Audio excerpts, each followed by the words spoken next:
Cool.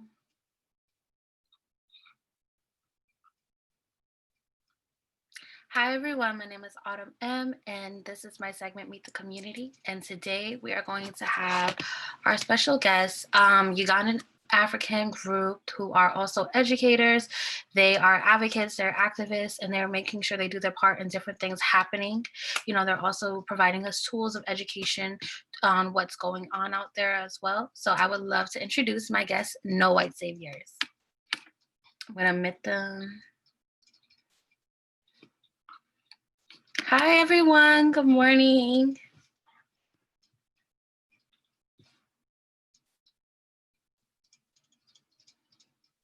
They're connecting to audio.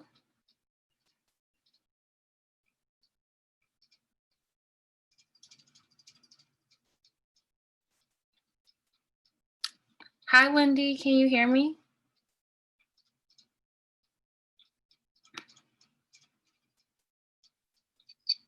Okay.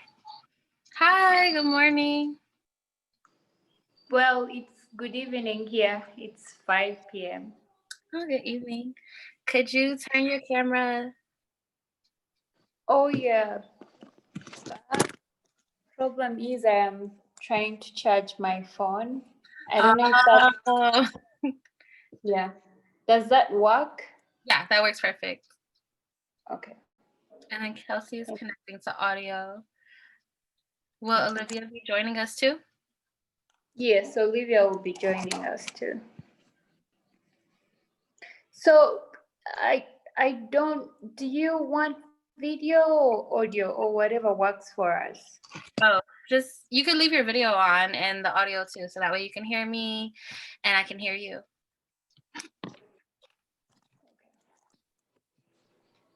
Let's see. I'll do tile for everyone. Hi, Kelsey. How are you?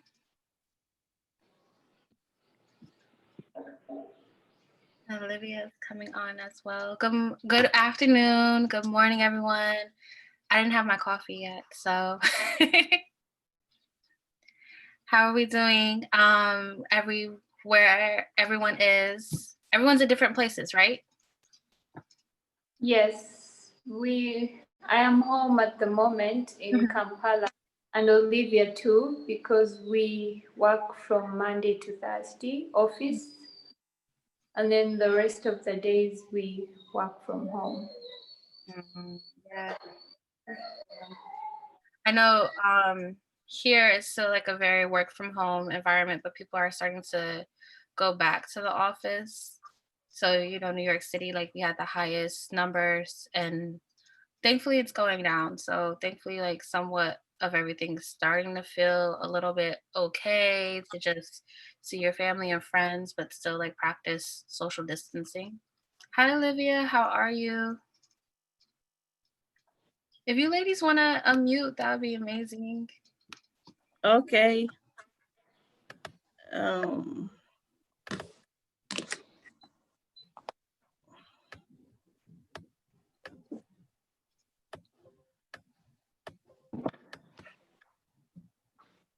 Okay.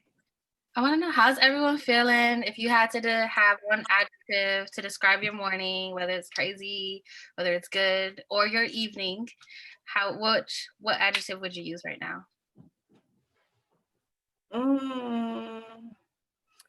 Actually, it is evening. Mm-hmm. In Uganda. It's 5 p.m. Mm-hmm. and the day has not been bad, though the weather is not that good. It has been raining in bits, and yeah, but the day has been silent and just quiet. I'm at home, of course, but I'm sure outside it's very noisy, too much jam when it rains, but the day is okay. It's fine. Yeah, that's always, quiet days always needed, especially like just for solitude and wanting to stay to yourself. Yeah. How are you feeling, Kelsey? I woke up cold. I'm back in Philly right now, so I know the temperature has changed quite a bit. Yeah. And so I'm not really here for that. I'm like realizing like I get spoiled when I come back here during the summertime because it's hotter here than it is in Uganda a lot of the summer. And so when it starts to change and I wake up like with needing extra blankets, I'm like, wait, the Uganda has the best weather, truly. So I woke up a little chilly, which isn't terrible, and grateful to be here and really thankful for the work that y'all do. So thank you for having us on. Oh, thank you. We're grateful for the work that you guys do. And I do want you ladies or people, however you identify, to introduce yourself and introduce a little bit about No White Saviors. If Wendy, if you could introduce yourself, start with you, and then just like what you do with the team and everything. I am Lubega Wendy, a team member of the No White Savior. I do most of the communications, but as a team, it's a matter of dividing responsibilities, and if someone is available to do this and the other person is not available, they go on and do whatever is available to do. So we do a lot of work sharing, a lot of it's a team collective effort. But in terms of mails or trying to gather the group or communicate something, I usually do that. But other than that, everything is done collectively.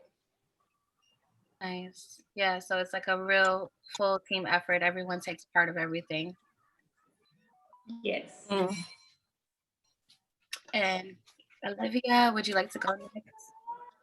About you and the team and everything that you do on the team?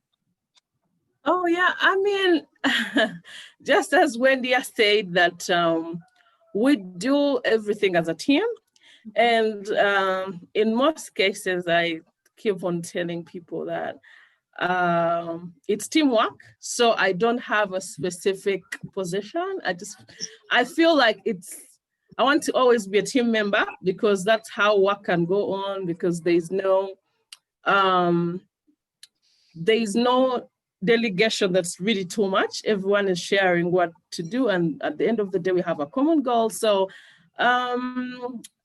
some days, if the field needs me to go out there because I'm a social worker by profession.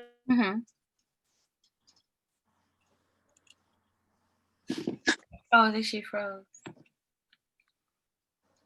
Yeah. Oh, okay. All right. It's probably her connection, so it's okay. Well, Kelsey, would you like to share what you do with the team? Sure. Yeah, our network connection. It can be, it can happen anywhere, but sometimes. No, yeah. In Long Island, the power goes out a lot, actually. And so we are, like Olivia was saying, team members. I think that we've had so many different, none of this was expected. And we've been very like transparent about the fact that when we started the page, it was kind of like just out of a collective frustration and seeing so much that was being done wrong.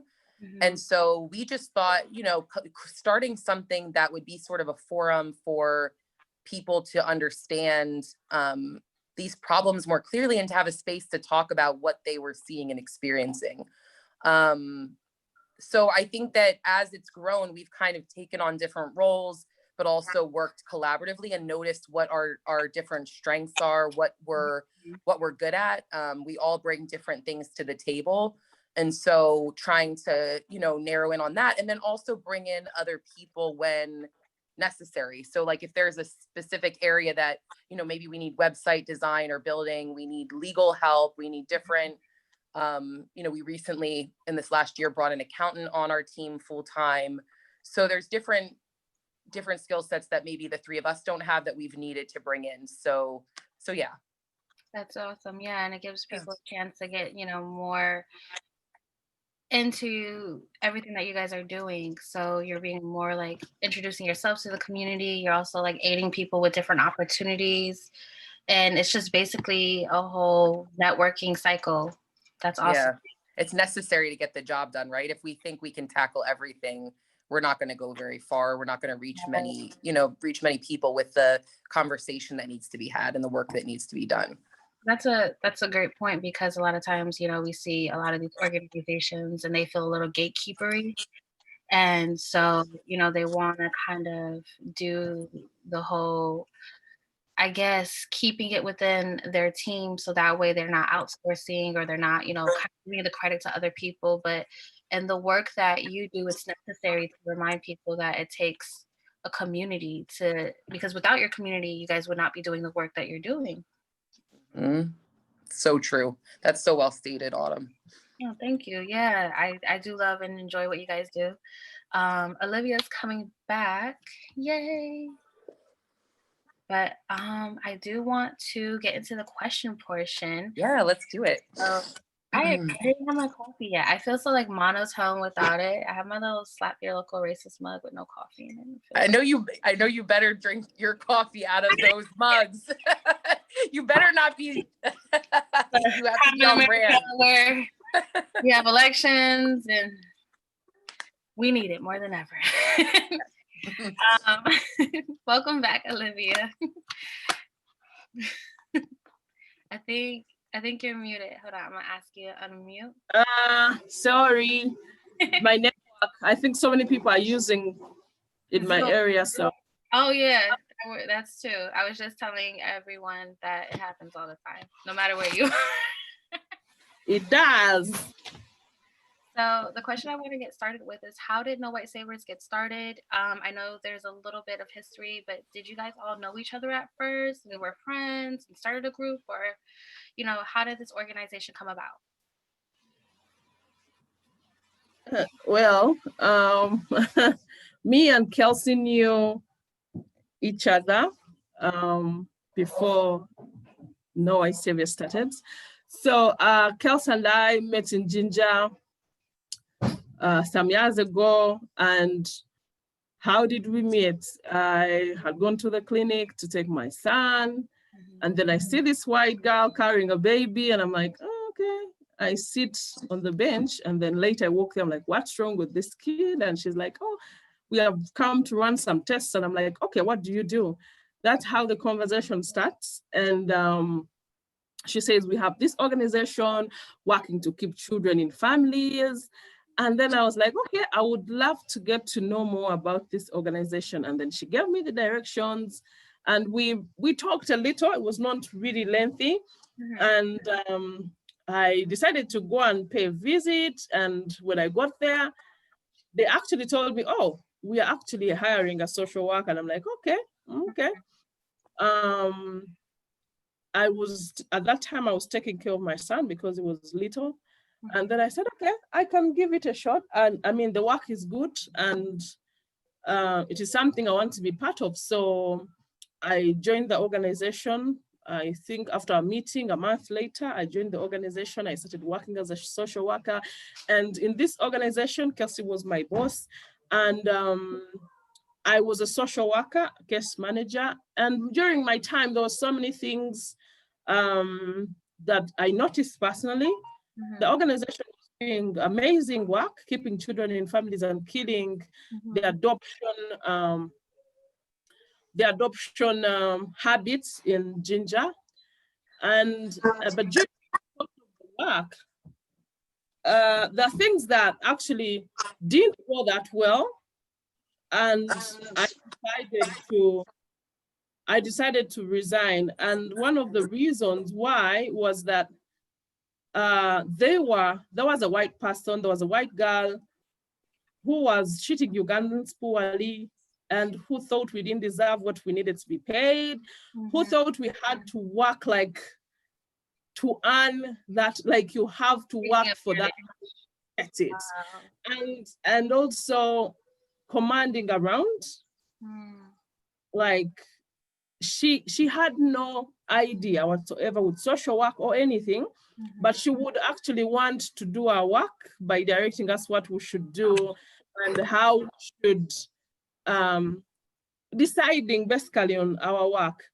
And also the fact that she was treating Ugandans poorly was enough for me, because I didn't want to keep looking at that. So I peacefully resigned of my job because I knew this would affect my conscience years after, looking at the way she was talking to Ugandans and treating them. And I would not do anything because at the end of the day, I had no power in this organization. I was only a worker. I don't stand up and say, apart from the times that we really addressed it with Kelsey, and I remember talking to her about it and saying, Kelsey, look, the way she treats, Ugandans is not okay. And I remember Kelsey tried to actually address it, but because also she was not the full founder of the organization, she was a co-founder. And then she came in through the other co-founder who felt she was doing good. So, but though Kelsey, actually it was Kelsey who tried to address it one time, and but still it didn't stop. So we resigned. But then when I resigned, I continued talking to Kelsey. We kept the conversation going because shortly after my leaving, she also went back home. She also went back to live in America, and we continued talking, and we actually talked about the Ginger missionaries, the white people in Ginger. And then also Kelsey was writing the things that she saw and the things that she was part of.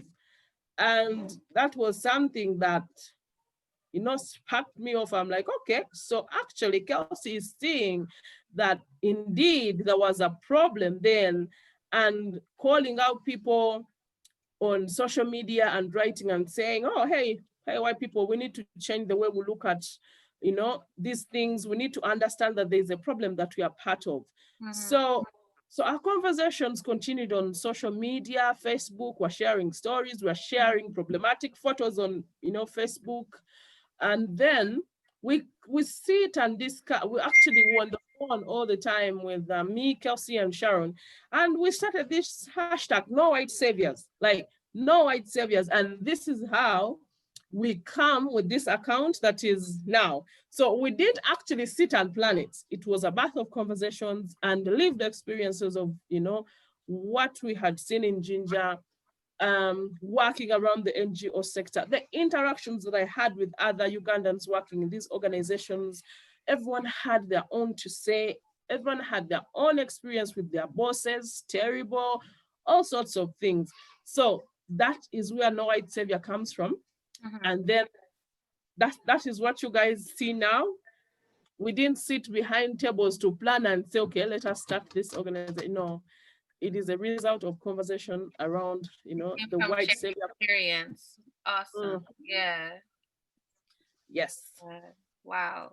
And, just to kind of piggyback off of that, you see a lot of, right now in America, we are in the midst of just conversation and I guess cancel culture per se. And you see a lot of these organizations and companies being called out for being like pro this and pro that, but yet their actual company organization doesn't reflect that. A lot of their Black employees are underpaid, mistreated, and not really advancing in their companies. So I think it's amazing that you guys were just like, okay, so we're fed up. Let's organize something and let's honestly speak the truth. And I think that's amazing. That's very bold. So, that's admirable of all of you. Yes. So we started up with No White Savior, and then we're like, okay, we're addressing this issue, but this can go beyond the online platform. What are we actually doing to address this issue in the community? If we are telling the world that this is a problem that is there in Africa, or how are we addressing it? How is someone on the ground getting to hear that is a problem? So we formed a non-governmental organization, NGO, called Kusimama Africa, and it's a Swahili word that means Rise Up Africa. We actually had a debate on what names, and we said, no, we don't need more white namings. So we use and we use the Swahili word. And we're also looking through in Uganda because we have so many tribes, and we're saying, okay, if we name it in Luganda, then it shows that, you know, it's for Baganda. So if we name it in another language, it shows that it's for, you know, a different language. So we said, what can we come up with that will make everyone comfortable? So we came up with Swahili, and Swahili is East Africa's official language. Like, it's shared around the borders of East Africa. And we said, well, here we go. So let's use Swahili. And so we formed Kusimama Africa. And Wendy always does the breaking down of what Kusimama does in Uganda. And so here we are now talking to you. We didn't know we'd talk to you like 3 years ago or 2 years ago, but Yeah. It's been good. It's been a good journey. Like, you know, I think we all virtually support each other. So I'm glad we've been able to foster the support and love for sure. yes. So Wendy can dive in and explain what our organization in Uganda does, Kusimama Africa. She can tell people watching us and listening in what we do. Yes, tell us. Thank you, Olivia. As Olivia has shared, a lot of people know us as NWS, No White Savior, on Twitter, Instagram, on Facebook, but we are beyond that. And as Olivia has said, the Instagram account, the Twitter, the Facebook are what led to the birth of Kusimama Africa. We saw the need that if Instagram is continuously going to threaten our presence, if Instagram is continuously going to censor our posts, how do we reach communities? Because it's far-reach communities that need the message we are preaching. People on social media are already very religious about the message that we're saying. So we felt there was a need to move further beyond social media, hence creating Kusimama Africa. Kusimama Africa is a Ugandan registered NGO, does education, action, and advocacy. So No White Savior as a campaign falls under education, where we say as a team that the education one has been given can either enslave you or liberate you. And that is why we are trying to fundraise such that we open up a space that gives a decolonized kind of education to Ugandans. We engage in different things as a way of providing education. We do consultancy, we do workshops, among others. Then under action, so many people on Instagram, on Twitter kept saying, oh, you're only pointing out the bad areas. Show us organizations that are, you know, doing the work. So to prove people, we at Kusimama Africa, we partner with Ugandan-led organizations that are actually doing the work, because we believe if you're to foster ethical, sustainable change, you need to work with the people. Ugandan people know their problems. You as an outsider, you do not understand our needs. So it's important, no matter your intentions, no matter how much money you have, you work with Ugandan people because they know what they want at the end of the day. You may think they need a pit latrine, but they need a health center. You might think all they need is a pair of shoes, but they need schools, they need teachers. So invest as an outsider, as a foreigner, invest your time and money in things that are going to ethically, sustainably change the community. And how do you do this? By partnering with Ugandan-led organizations. Then the other program, Kusimama, is advocates. You've seen a few cases that we've worked on. You've seen the Renee Buck. With advocates, we understand that the hindrance, what really hinders people to access justice, is usually finances. It's because people don't have money to pay for the lawyers. So, you know, they lose the case, or the people that are actually perpetrators of the problems have money to buy their way out of, you know, the crimes they've done. So on both ends of the spectrum, there is need for finances. So as an organization, we fundraise if there is a case, if it's to do with nullifying an adoption that was done based on forgery, we will chip in. If it's to do with the Renee Back case, our person with no qualifications whatsoever coming into a community because they have all the good intentions, we will chip in, because at the end of the day, we as persons, white and black, we all have privileges. We need to understand that I could say Kelsey is privileged as a white woman, but as a Ugandan educated woman, I'm also privileged in comparison to a Ugandan woman that is not educated. So how do I chip in? How do I help this person? How do I not let this fall on Kelsey alone, you know? Because at the end of the day, we are trying to, you know, overcome the whole white supremacy power thing. So how do we do this? By helping our own people. So yeah, that's what we do as Kusimama Africa. That was birthed out of No White Savior's social media platform, Instagram, Facebook, and Twitter. Yeah, that's amazing. And, you know, I like that you brought up just like privilege and everything and how you guys all are understanding in your own way. You have a sense of privilege when it comes to education or like your class or like your race. That's something that is very real. You know, I'm a light-skinned Black woman, so a lot of times I'm unfortunately more favored in society, and we're trying to break that stigma as well, you know, when it comes to colorism here in the States or all over the world. There's colorism too. So that's amazing. And it's amazing what you guys are doing with, you know, just educating people on Ugandan led organizations, because a lot of times when people do want to donate, they don't know where their money is going towards. They don't know how it's being funded.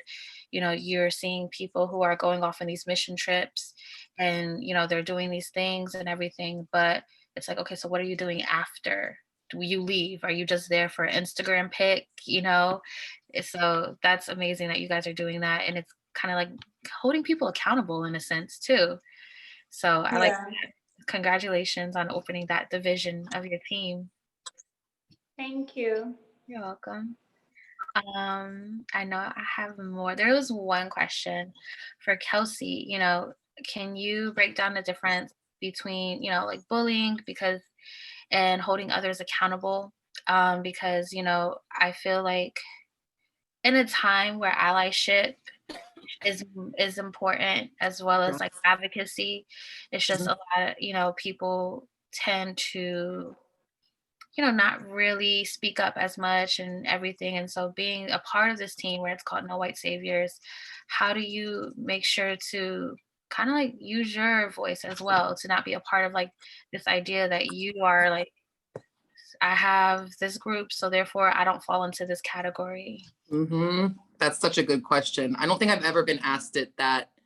I like the way you asked that a lot. And I'm not surprised because I love the way that you interview people, the way you think.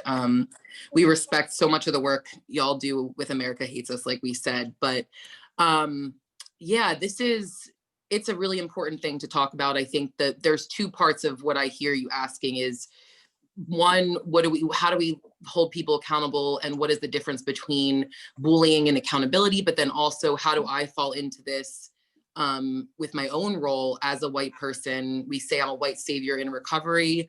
And how do I not fall into this belief that I'm above it, that I exist outside of it?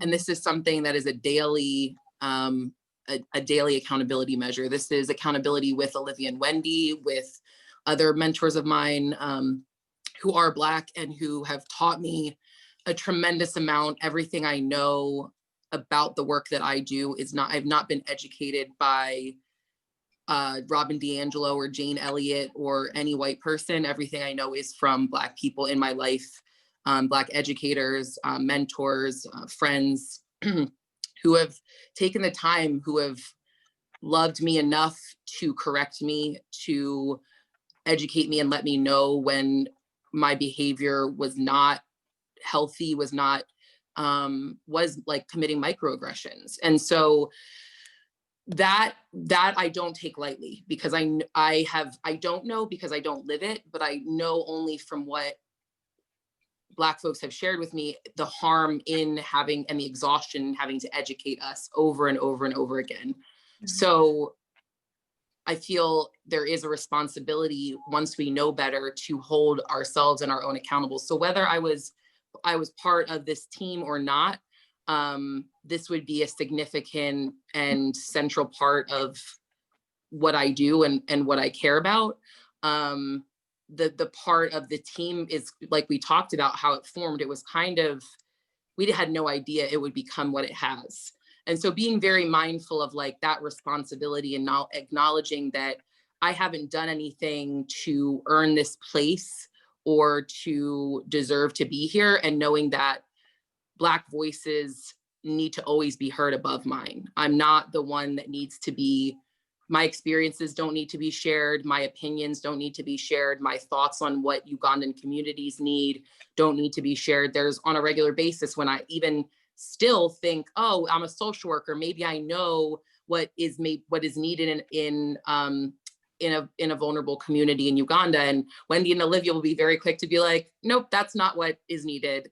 And it's a check, like, I don't find myself as much resisting and saying, oh, but fighting back, but there's that urge still, because of my conditioning, because of whiteness, that teaches me that I still have work to do, and that I still have accountability every day to be checking myself for, if that makes sense. Yeah, that does. That's very true. Every day we have to learn and check our privilege, and holding ourselves accountable. Like, that's amazing. That's a really great point.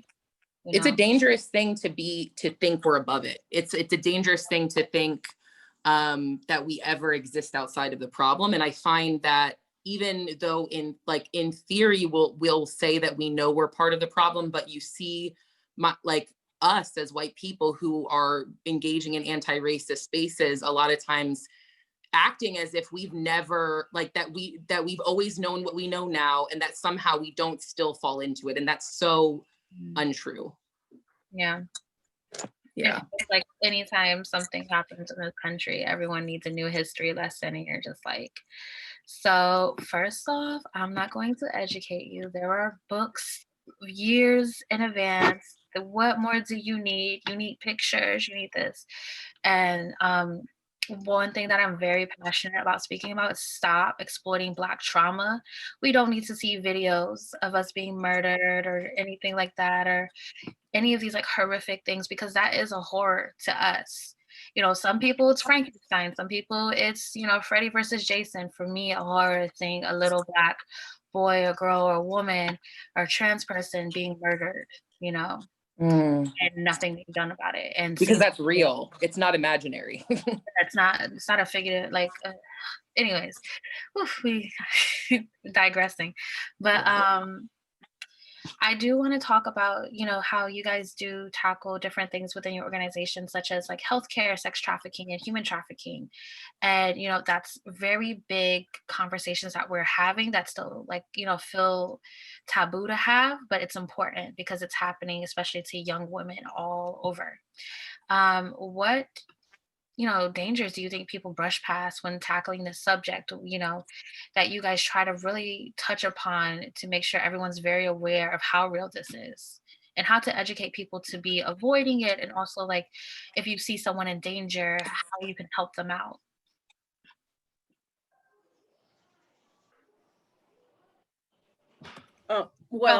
There's been, Mhm.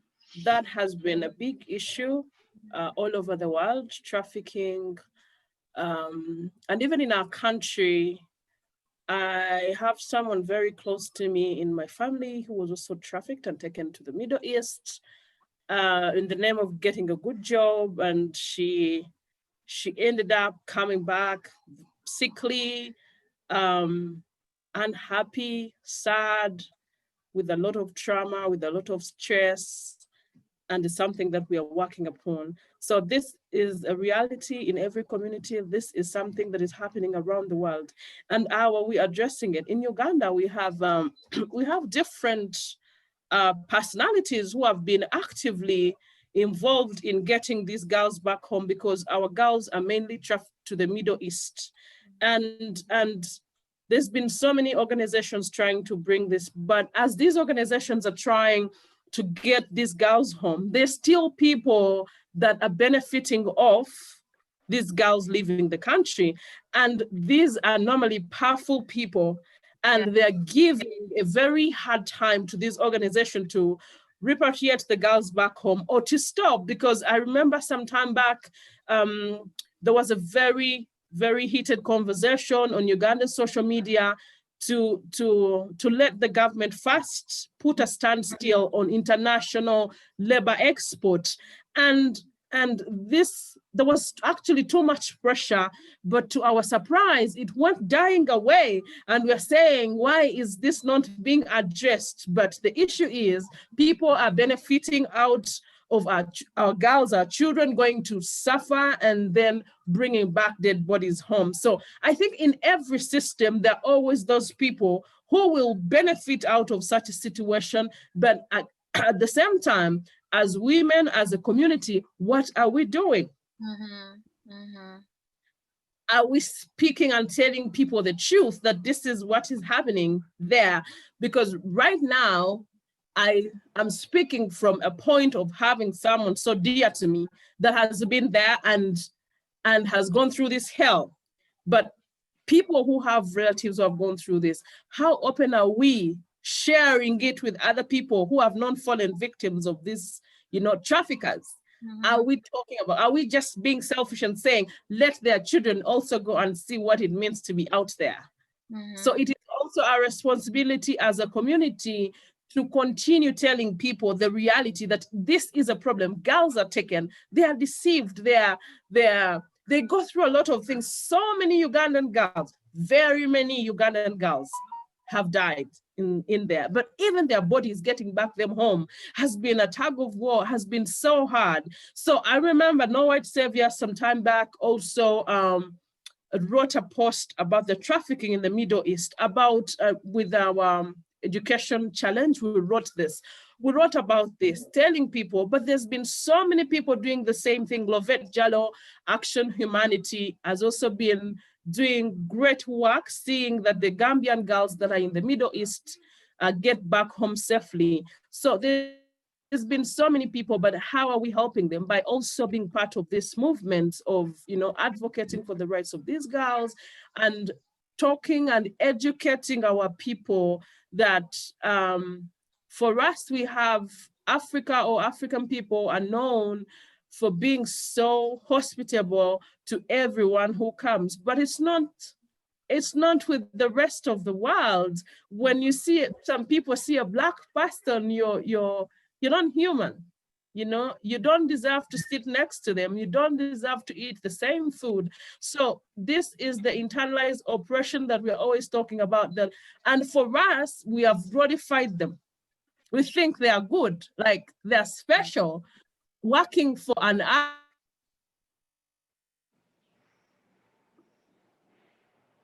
Arab is something that is special, which is money, they have everything. So we because of the internalized oppression of whiteness, our girls feel that greener pastures are in the Middle East, working for these people.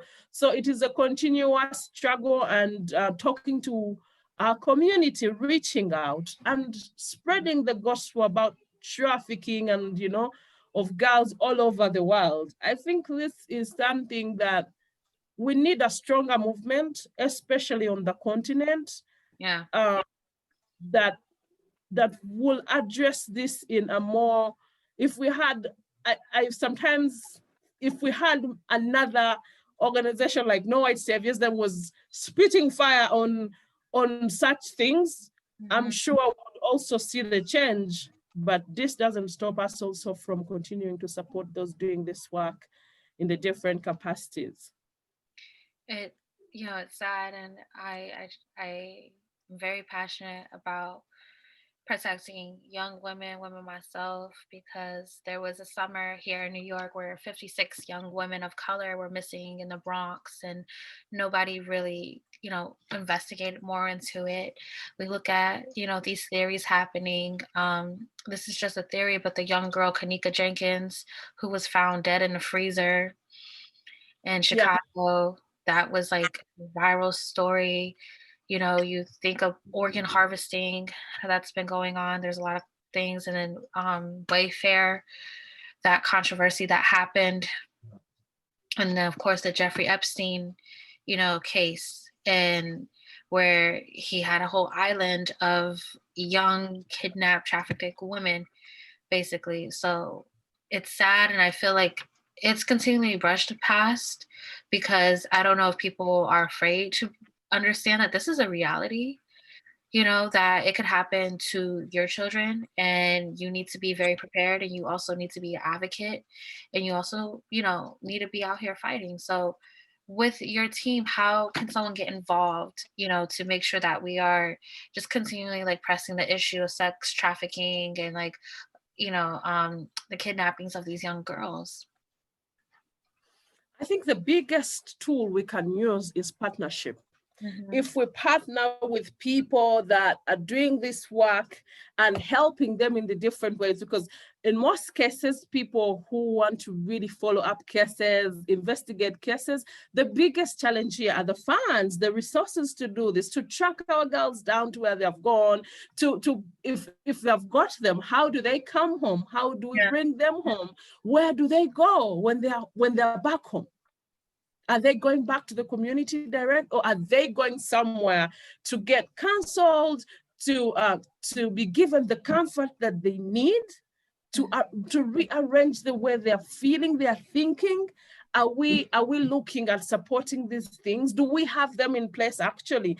So I think the biggest tool we can use is to partner with organizations around the world, because at the end of the day, girls everywhere matter, whether it's in America, whether it is in Uganda, whether it is where, they all matter. So the only, I think Kelsey or Wendy can add in, but for me, I feel partnering, because there are organizations out there who are really doing good work, struggling to see that these, although they're not on social media or don't have the publicity that other people have, but they're out there. There's someone fighting to see that this girl is safe and sound, or this girl has the chance to come back home. So supporting these other organizations and creating more awareness by talking about it and having different dialogues on how we can create this awareness in families,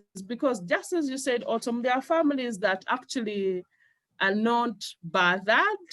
Like, my kids around me, and there is no way they can go to the Middle East, but not getting to understand that not every child that is trafficked is poor or has lived in poverty. No. People miss that point, thinking that it's only children that are poor, living in the slums or living in rural areas that are trafficked. No. Even me, Olivia, I can be trafficked. People can traffic you in a way that you don't know. They can, give you seductives, and by the time I am in New York, I've never been to New York. So we need to create this more awareness. More awareness is important work. And also talking to our leaders, for example, in Uganda, continuing to press the government to see that unless there is something done about these girls that are trafficked, then they try to hold on to sending more girls. And also getting the details of these people, because for us, how our girls are taken out is through these agencies. And pressing more to see that people get to know the companies recruiting the girls to the Middle East, because for us here, it's a way of, it's a company recruiting you to go and work in this nice hotel, but at the end of the day, you're going to do something different. So can now the public be aware of these companies that are recruiting our girls to the Middle East or different parts of the world. So it has to be a collective for us to do this, because this problem is so big. Yeah. It's bigger than the 4 or 5 of us talking here, or 4 of us. And it has people with power, influence, Yeah. and money Yeah. benefiting off it. Mhm. So yes, maybe Kelsey has something to add, or Wendy, please. I think you covered it all, Liv. Oh, I just wanted to share. You see this. I don't know if I've told you guys about this book, Kelsey and Olivia. It's written by a Ugandan. She's called Pio No. Eunice. She writes about, it's called Zura Maids. It's a fictional story, No. but from real life stories are happening here in Uganda. In the book, she talks about human trafficking within Uganda. So what happens is these so-called agencies you're talking about, they don't have to take the kids to Dubai or anywhere. They go to places like Arua, Lira, very remote areas, lie to these girls, oh, I'm going to get you a job in Kampala. And when they get to Kampala, they wind up in secret, holes where they are put out for prostitution, where they're put out for virus, kinds of weirdly, jobs. So the thing for me, if to begin with from home, from a Ugandan context, so many people are lured and in the long run trafficked. Usually, as Olivia shared, it's not the only reason, but usually it's because of finances, okay? You find on a daily basis, news is talking about how many girls have died from Abu Dhabi, how many girls have died from Dubai. But when you go to the airport, you find millions and millions of girls lined up, going out with these agencies. For some people, it's a choice between I either stay in the country and have nothing done for myself, or I go to, Abu Dhabi and UAE, whatever the cost. So I think what needs to be done, like Olivia has shared, is to educate people, sensitize, involve government agencies. Let's enact policies as a government that sort of limit the power of these, labor agencies whatsoever. But most importantly, let's educate our community. Imagine there was a community outreach in the areas where these girls are gotten from, and you're engaging communities and telling them, oh, do not inherently trust people that that look very dubious, or do not, basically creating awareness and sensitizing people. And it could change so many things. But as Olivia has shared, it's not only poor people that have been trafficked, or people from rural areas. There are people from financially stable families that have been trafficked. So I think a better way to stop this whole human trafficking rings is, it cannot happen if there is no government hand, because the government has the duty to protect and promote human rights. If the government is not willing, then even our private agents is going to be stumbled on. People with more power to make decisions.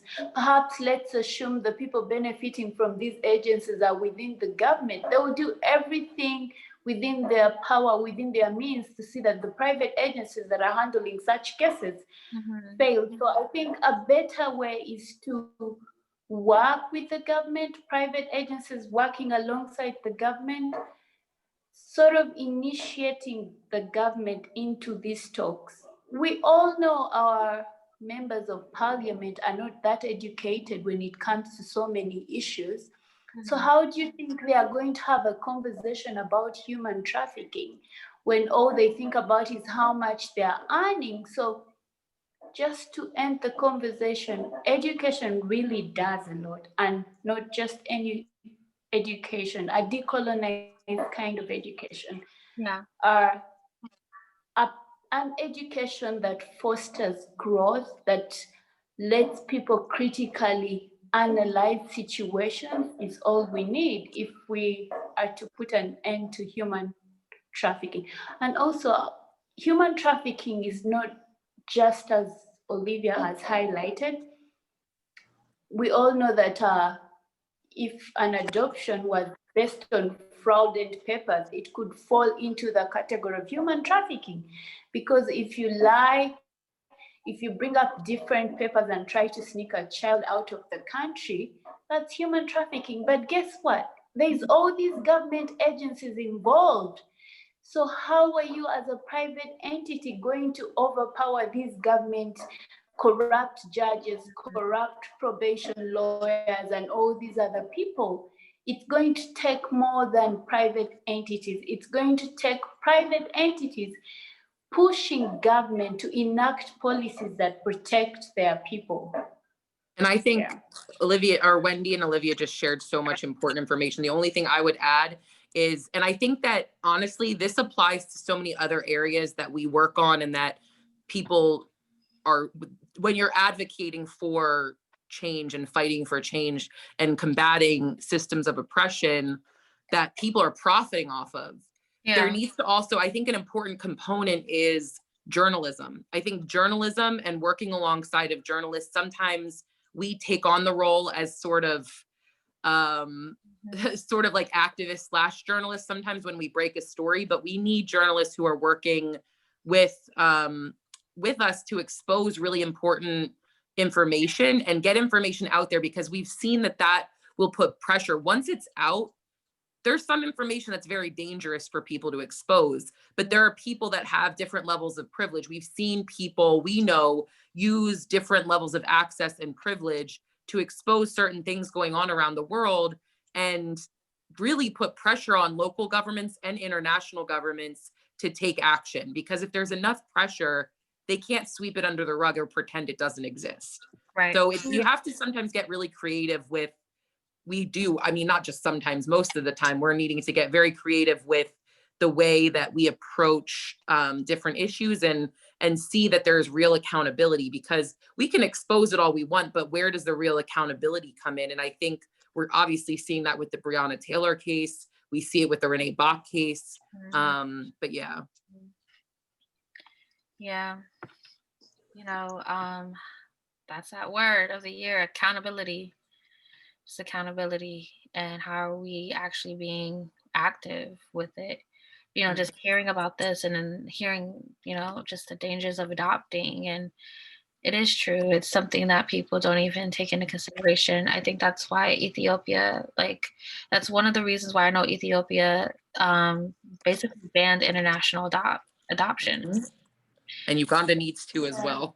Yeah, more countries need to partake in that, because a lot of these children are going into homes where they're suffering harsher conditions. And then I don't know if you guys watch this show called This Is Us, or you have it available where you are, but there was a conversation in, I guess, in the early 70s where it was frowned upon for white parents to adopt Black children because they feel like they would not be able to provide like the same cultural structure for them. But there was, that used to be a very big conversation about, white people adopting Black children. And as you see more stories coming out about the Black children being mistreated within their adoption homes and everything like that, or their group homes or wherever, it's a conversation also need to be have about how we're treating, the children in adoption and orphanage and stuff. And then how social workers are kind of, overbooked and swamped, so they don't even get a chance to really check in and see the home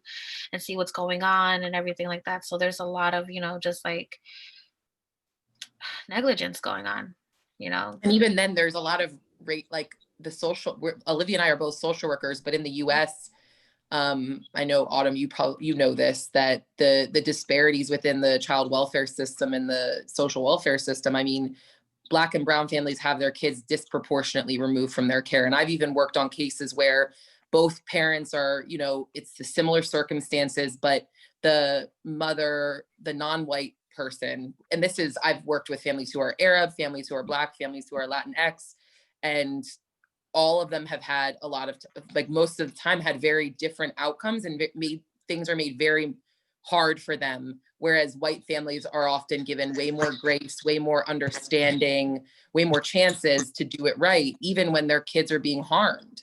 And so that's something that I think that we think when after George Floyd's murder, there was a lot of suggestion of like, oh, just replace social workers, replace the police with social workers. And while yes, the social workers are less likely to shoot someone and kill someone, there's still a tremendous amount of harm that is done by the social welfare system and the child welfare system. So I think examining the fact that like replacing one system that's rooted in racism and white supremacy for another is not going to necessarily do what we think it's going to do. Exactly. And that goes back into just being accountable to educating yourself about these different divisions that are in America that are supposed to help us, and all across the world, because we see that these people that we look up to, whether it's the police, whether it is the president, whether it's all these people that, you're supposed to be looking to for just a platform to be able to have your voice and say what's going on and to feel safe. Like you don't really feel safe. And, they're not really thinking about you and considering you. And that's a harsh reality a lot of kids are growing up to. And honestly, I pray for a lot of the kids that have to grow up and understand that this country was not built for them, or understand that this world was not built for them. And that's a reality that, we're trying to change. And with our collectives and being that voice of advocacy and a safe space for them, we need that. We need that for, these children growing up, because I have my friends tell me like their 3-year-old or 4-year-old children are like, do they not like me because I'm Black? Like kids are already figuring out that conversation now, and it's sad. It's a sad, honest reality. So, that goes to my next question, just about activism and the difference between social media activism and just, how people basically aren't considering it as a true form of activism versus like the grittiness of going out and protesting and being there.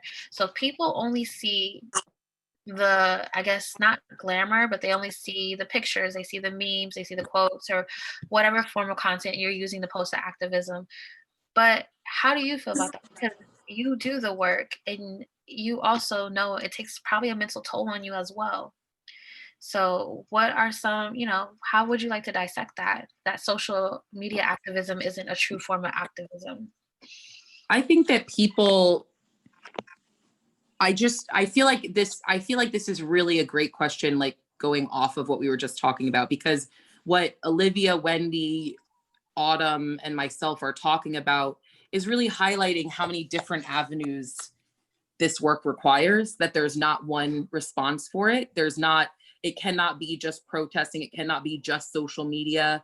It cannot be just calling and writing letters to, government entities or educating. There's so many different facets of what this work requires, because we understand that it's not just a matter of ignorance or education alone that is going to change things, because if it was, that things should have changed by now with this, especially with this most recent tipping point that a lot of people have, noted it as that, like a lot of people are waking up to this and seeing that it's a problem, or actually listening to what Black folks have been saying for hundreds of years, and actually listening, in mass for the first time.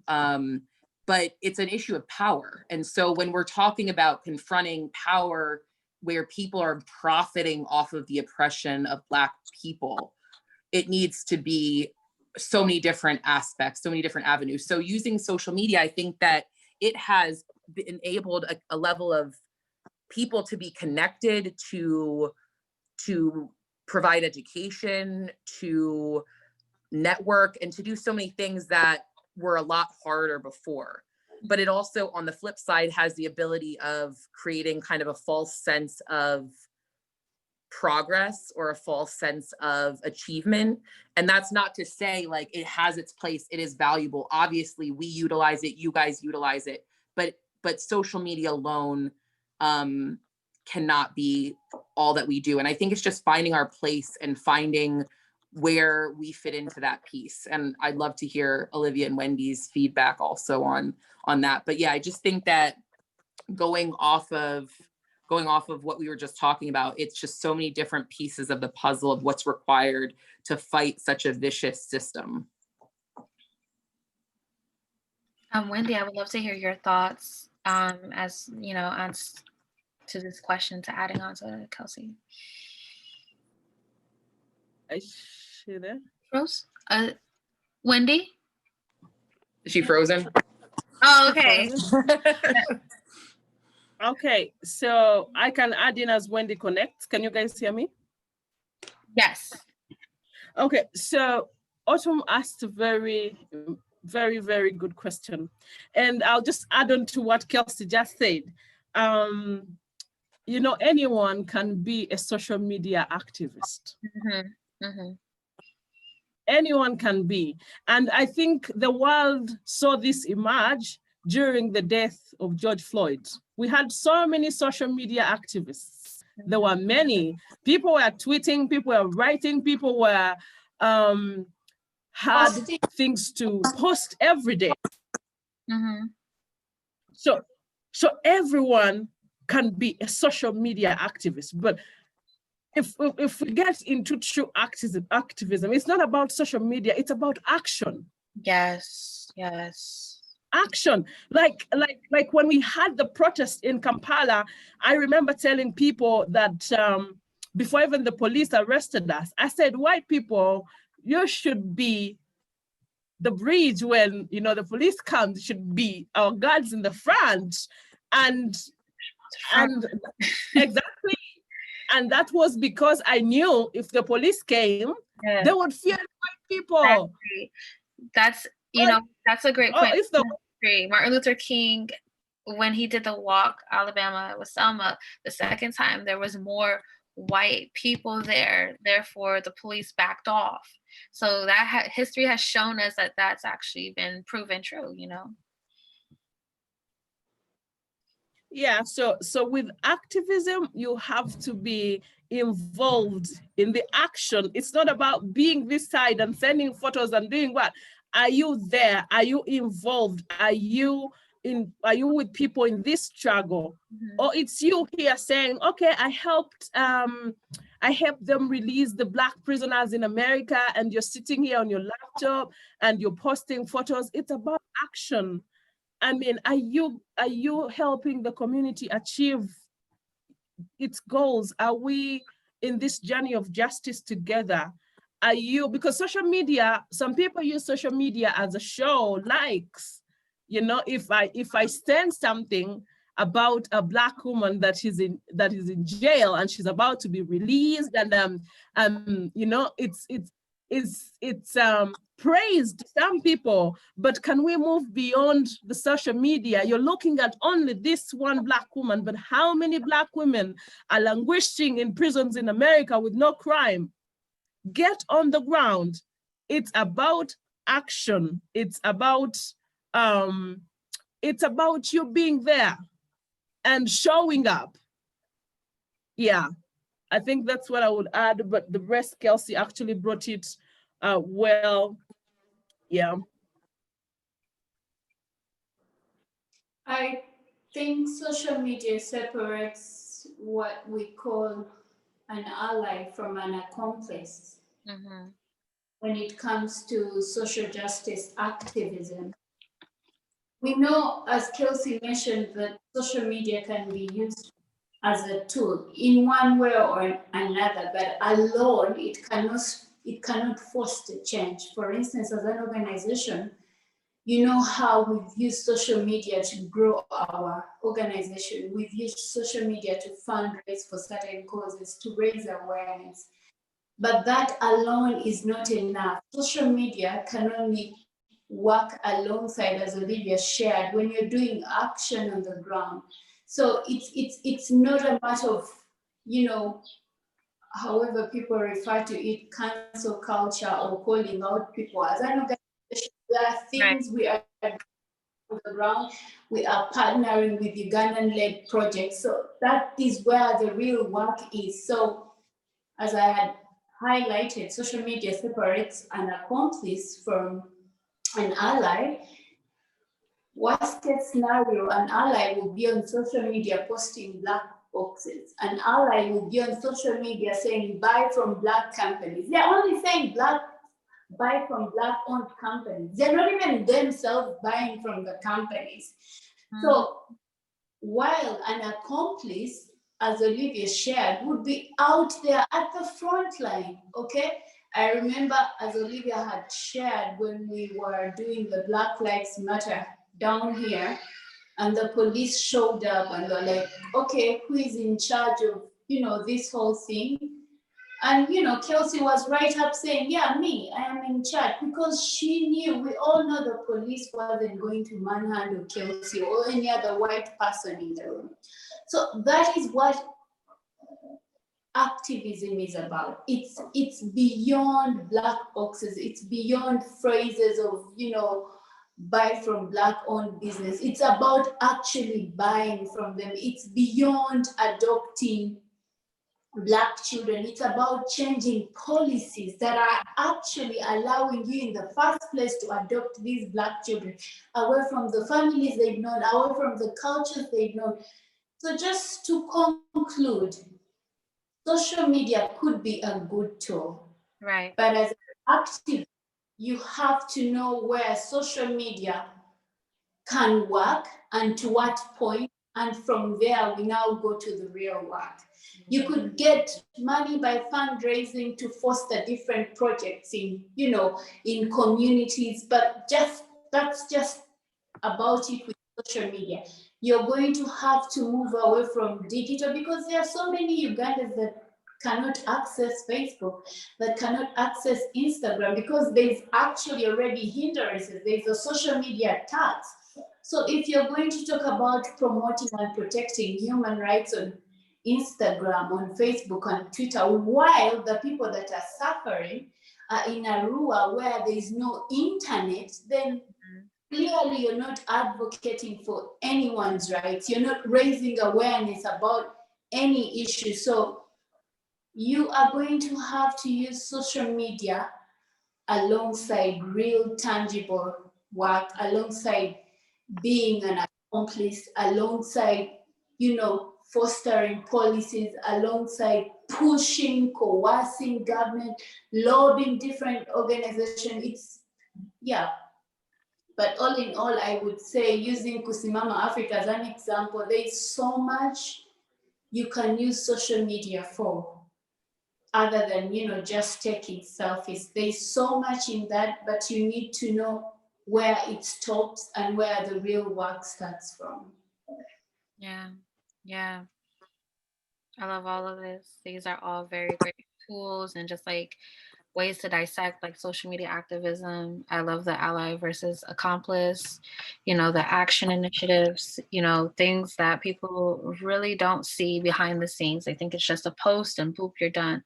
Or for those who are just posting, and they're not part of like protesting and things, there are other ways to support your community. And I think I've spoken about that too. Like you said, like you're saying buy black, you're not even buying black. You're still, those are very big conversations. It's amazing. And so I want to close out with you amazing ladies, and just, you spend time with so many people who have different stories. They have their own healing journeys, whether they are at a certain high or low in their life. You, as I am sure, because I'm an empath, we take on their energy, we hear their stories, we put our passions into everything we're doing. But how are you making sure your mental health is being like taken care of in these situations? Because a lot of the work that we do could take a toll on us. Right now I feel a little sullen and a little sadder than usual because of the mourning of an amazing queen that we lost, and she didn't receive justice. So what I do sometimes is just take a break from people. I like cancel meetups and hangouts and things I was supposed to do. But I wanted to talk to you ladies for a while. But how do you make sure that you're protecting your mental health when you come across these stories or these people of different journeys? Like Wendy, I would love to hear you first.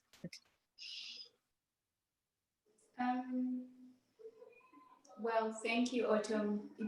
Your question reminds me of an interview. I don't know if you know the Slum Flower. She did an interview with a media house in the UK, and they were basically engaging her about why she's no longer on social media.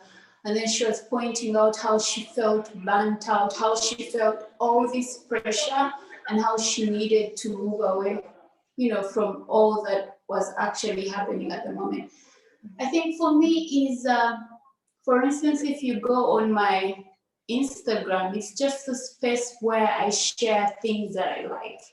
You will have noticed that I am an activist. Well, I could be. Kelsey has already said, "Oh, you just don't say anything, but your photos speak for themselves." I think it's sort of creating boundaries and time for myself. For instance, I know every time, I'm talked about on the No White Savior page, there's so many people coming in to request to follow me, but my account is private. I won't just accept everyone because you know me from No White Saviors or anything. So to conclude, I create my me time, my personal space. This is not to say that I have a time where I stop being an activist. No, activism is your whole life, but you need to know when to actually have some time for yourself as an individual, away from, the likes and all those other buttons. So yeah, making my personal social media private for my friends and families is one way I'm able to stay sane. Other than that, I think I would be, mad with all the emails that we receive from people calling us racist and all those other things. So yeah, just creating personal boundaries is what works for me. Nice. Olivia, how would you say you protect your mental health? Well, thank you for asking. That's a very nice question that is rarely asked. People. It's just the TM, it's just Kelsey that normally, and Wendy who asks me, how are you feeling today? Actually, Kelsey does ask me that a lot. And how do I do this? One, I'm an activist, and this is my life that I need to point out clearly. I live my life every day as an activist, and there are things that I've signed up for. That is one thing. With this work, there's things that I've signed up for, and I know if I took this path, there's things that I have to do. There's where I have to reach. There's this journey that I embarked on. But as you're on the journey, it's like a car. You stop to fuel. You stop to repair the broken parts. And that is the time that I used to break off. And what do? I try so much to take all the support from people who love me and people who have supported me to do the work. In most cases, I really talk to my husband about the work. If there's something really stressing out, I take time to talk to him and say, hey, look, there's this coming up, or this and this. And he normally says, no, take a break or rest or take off some time, take a walk or go to this place. And I have this very stubborn son who I take, sometimes I talk to him, I'm like, I am a little bit stressed. And you know what he'll say? Mommy, let it go, take off some time. So I try as much as I can to use the support with people around me, because at the end of the day, much as we are protecting mental health, there is also the justice that we stand for. And if we get so weak, then we are leaving out the thumb. We are leaving out the justice. So for me, it's like a car.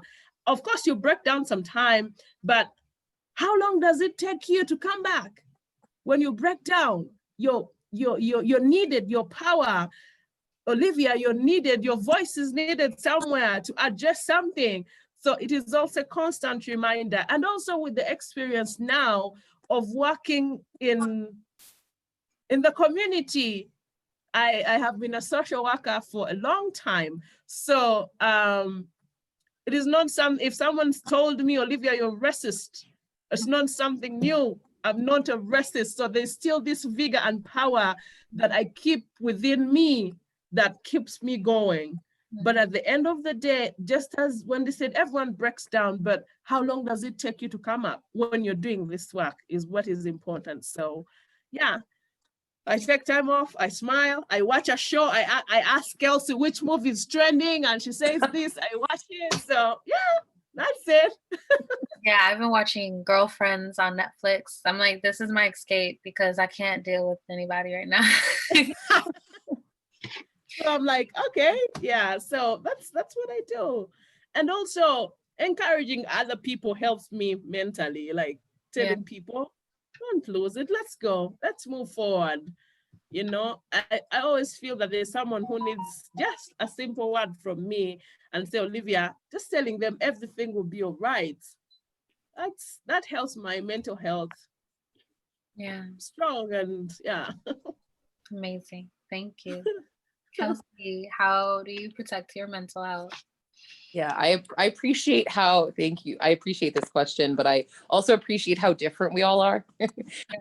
There's similarities between us, but there's also differences, like the difference of Wendy, like, I don't let people follow me. I don't, like, she's, because Wendy is so able to like compartmentalize and like, okay, this is my space. This is my, appreciate that. Just, it speaks to her organizational, like, really logistical like nature, and I appreciate it. I've never met someone who has so much both sides, the creative side, but also the like logistic, organized, so on top of like, yeah. So I love that about your answer, Wendy. But I would say for me, first, I think there's a very different conversation in this to be had for someone like myself who is white, doing this work with accountability. I don't believe in like burnout or exhaustion about holding myself and other white people accountable based on the system that we benefit from. So that doesn't mean that like work can't be stressful or we can't be tackling hard things, but there's a different type of, to me, a different responsibility, because I'm not watching people who look like me being killed, being harmed, being subjugated. Like, so that to me is very important. When I hear white people talk about being tired or being, I'm like, no, we don't get to be tired. We don't get to turn off from this. And so for me, I think that more so based on some, like, we get a lot, there's a lot people do not see behind the scenes, but we get a lot of really like evil DMs and emails, a lot of really cruel things said to us about us. We've been sued, we've had all types of things, and we all know that. So we know, I think what I will say about this is having a very clear understanding of why that happens, right? And it's no different than understanding a bully and how a bully works, or how, like, when we understand power dynamics, when we understand why someone is working so hard to come against what we're doing, it makes it a lot easier to just let it go, to name it for what it is, to not take it personally, even if it's deeply personal, right? The message could be deeply personal, but when I know where it's coming from, when I know that like because they wouldn't spend so much time doing that if they didn't see us as a threat.